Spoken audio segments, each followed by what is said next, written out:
নমস্কার। কবি শঙ্খ ঘোষের কবিতা বাবু মশাই। সে ছিল একদিন আমাদের যৌবনে কলকাতা, আর বেঁচে ছিলাম বলেই সবার কিনেছিলাম মাথা। আর তাছাড়া ভাই আমরা সবাই ভেবেছিলাম হবে নতুন সমাজ, চোখের সামনে বিপ্লবে বিপ্লবে যাবে খোলনো লিচা পাল্টে বিচার করবে নিচু জনে। কিন্তু সেদিন খুব কাছে নয়, জানেন সেটা মনে। মিত্র বাবু মশাই বিষয় আশয় বাড়িয়ে যান তাই, মাঝে মধ্যে ভাবেন তাদের নুন আনতে পান্তায়। নিত্য ফুরোই যাদের সাদাল্লাদের শেষ তলানিটুকু চিরটাকাল রাখবে তাদের পায়ের তলার কুকুর। সেটা হয় না বাবা বলেই থাবা মারা যতকে বাবু।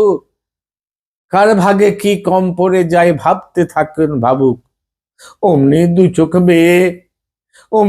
চোখ বেয়ে আলো পেয়ে ঝরে জলের ধারা। বলেন বাবু হা বিপ্লবের সব মাটি সাহারা। কুমির কাঁদতে থাকে আয় আমাকে নামা নামা বলে। কিন্তু বাপু আর যাব না চড়াতে জঙ্গলে। আমরা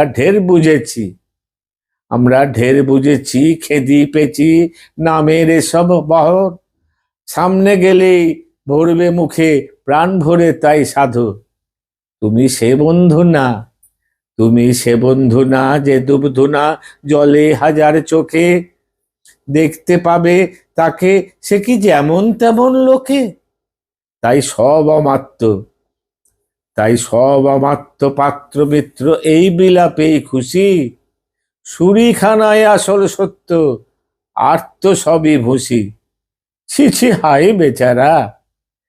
হায় বেচারা শুনুন যারা মস্ত পরিত্রাতা।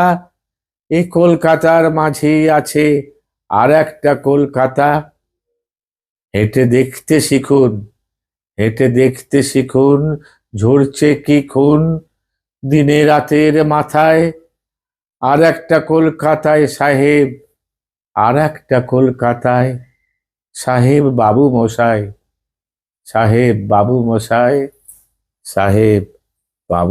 নমস্কার। এবারে শোনাচ্ছি কবি জয় গোস্বামী রচিত একটি কবিতা, মেঘবালিকার জন্য রূপকথা। কবিতার পরিবর্ধন ও নাট্যরূপ দীপক কুমার মজুমদার। শ্রুতি নাটক মেঘবালিকার জন্য রূপকথা। আমি যখন ছোট ছিলাম খেলতে যেতাম মেঘের দলে। একদিন এক মেঘবালিকা প্রশ্ন করলো কৌতূহলে, এই ছেলেটা নাম কি রে তোর? ফুসমন্তর। মিথ্যে কথা, নাম কি অমন হয় কখনো? নিশ্চয়ই হয়, আগে আমার গল্প শোনো। শুনবো না যা। সেই তো রানী, সেই তো রাজা, সেই তো একই ঢাল তরোয়াল, সেই তো একই রাজার কুমার পক্ষীরাজে। শুনবো না আর ওসব বাজে। তোমার জন্য নতুন করে লিখবো তবে। সত্যি লিখবি? বেশ, তাহলে মস্ত করে লিখতে হবে, মনে থাকবে। লিখেই কিন্তু আমায় দিবি। তোমার জন্য লিখতে পারি এক পৃথিবী। লিখতে লিখতে লেখা যখন সবে মাত্র 2-4 পাতা, হঠাৎ তখন ভূত চাপলো আমার মাথায়। বলো তো দেখি কিসের ভূত তোমার মাথায়? খুঁজতে খুঁজতে চলে গেলাম ছোটবেলার মেঘের মাঠে। গিয়েই দেখি চেনা মুখ তো একটিও নেই এ তল্লাটে। একজনকে মনে হলো ওরই মাঝে অন্য রকম। এগিয়ে গিয়ে বলি তাকেই, তুমি কি সেই মেঘবালিকা? তুমি কি সেই? মনে তো নেই, আমার ওসব মনে তো নেই। তুমি আমায় লেখার জন্য বলেছিলে। সঙ্গে আছে ভাসিয়ে দাও গাঁয়ের ঝিলে। আর হ্যাঁ শোনো, এখন আমি মেঘ নই আর, সবাই এখন বৃষ্টি বলে ডাকে আমায়।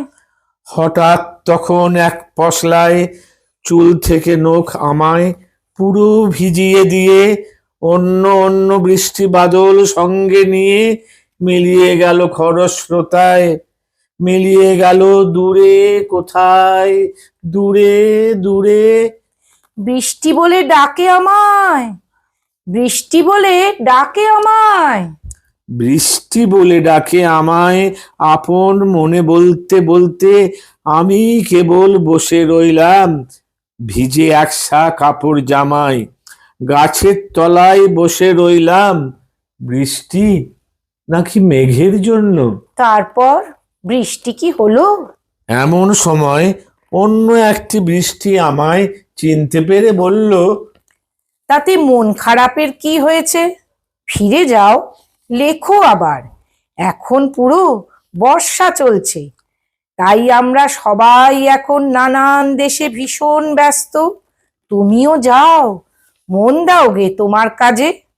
বর্ষা থেকে ফিরে আমরা নিজেই যাব তোমার কাছে। এক পৃথিবী লিখবো আমি, এক পৃথিবী লিখবো বলে ঘর ছেড়ে সেই বেরিয়ে গেলাম, ঘর ছেড়ে সেই ঘর বাঁধলাম গহন বনে, সঙ্গে শুধু কাগজ কলম। একাই থাকবো, একাই দুটো ফুটিয়ে খাবো, দু এক মুঠো ধুলো বালি যখন যারা আসবে মনে তাদের লিখবো, লিখেই যাব।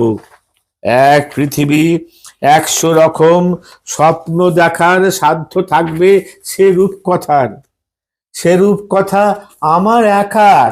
মেঘবালিকার জন্য রূপকথা, আমার মেঘবালিকার জন্য রূপকথা। আরো লেখা, তার কি হবে?